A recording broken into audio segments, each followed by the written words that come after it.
আমি স্বতন্ত্র হিসাবে কোনো শপথ নিব না। বিএনপি আমাকে না নিবে ততদিন পর্যন্ত আমি শপথ করব না।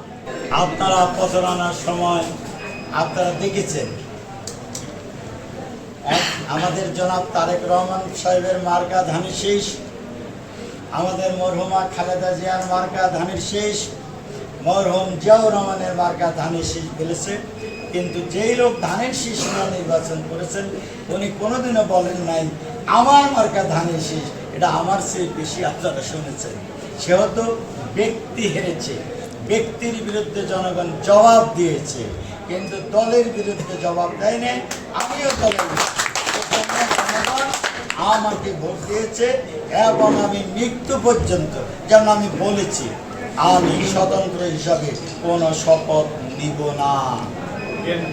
কারণ আমাকে যদি বিএনপি নিবে এবং বিএনপি সংসদ সদস্য হিসাবেই আমি ইনশাল্লাহ শপথ নেব।